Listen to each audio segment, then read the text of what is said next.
Hey, Dr. Diane, libido expert here, and in this video we're going to talk about low libido and exercise. So exercise has been shown to raise testosterone levels in women and men, but we're talking about women here on this channel. So exercise has been shown to raise testosterone levels, and testosterone has been shown to help with libido. So there is for sure a link between exercise and libido through the raise of testosterone. But other things that exercise will do for us in relationship to for libido is exercise can help with dopamine, which is motivation and reward. It can help with blood sugar balancing, which is related to health and how we feel in our body. And when we exercise, it tends to give us more energy. So a sign that you're exercising the right amount is that when you finish exercise, you feel energized. You might feel like, oh, that was a hard workout, but you feel energized. And what we find is that the more comfortable and the more energized you feel in your body, typically the more motivated you are from a libido standpoint.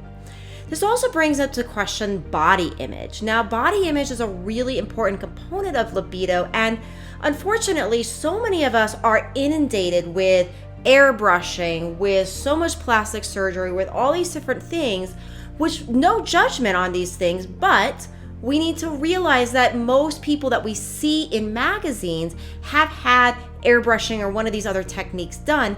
And so we really shouldn't compare ourselves to people in magazines, for example, right?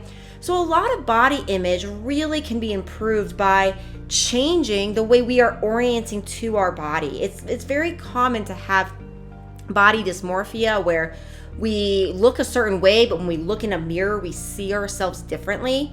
So doing exercises and doing embodiment practices to really become more comfortable in your body, no matter what size and shape and orientation you are, is really important. And I have found breath work and certain movements, anything that really helps us feel our body to become it's really, really important.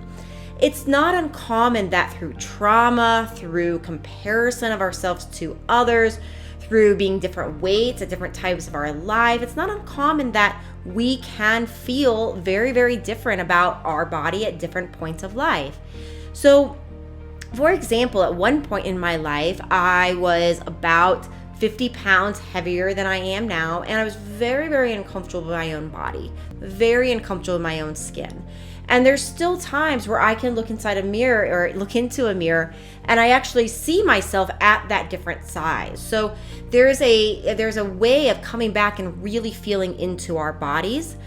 I definitely believe that beauty is at any size, right? And I see this in dance classes I take where I see women of all sorts of different sizes and shapes and looks and orientations move their bodies, and what really imbibes, what really feels sexy is not related to physically how the woman looks, but more related to how comfortable she is in her own skin.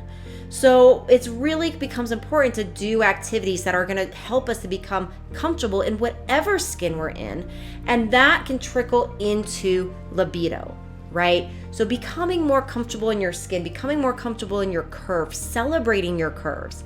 And if, changing your shape and changing your body in any way is of interest to you, doing those things, if they're, motivating and that's going to help with your health, healthy bodies, have healthy minds, have healthy energy, all of that's good. But from a beauty perspective, we really want to come down to realizing that beauty really comes down to being comfortable in your own skin. And the more we do that, we can help libido more and more and more. So becoming comfortable in your own skin, sometimes it's breath work, sometimes it's just touching your body all over and just almost saying I love you to every single curve, right? The ones that you like, the ones that you don't like, seeing if you can become extra comfortable with the ones that you don't like, saying I love you to the curve, seeing the beauty in the curve, seeing the uniqueness in that curve, and celebrating each and every curve that you have.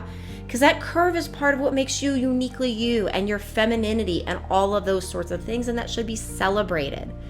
Any activity such as exercise or such as dance, where you have to actually feel and pay attention to how your body moves, can help to bring you into being more comfortable in your own skin. Okay, hope this helps. Keep the comments coming. Please subscribe to this channel if it's helpful, and please don't keep me a secret and share this with your friends and family.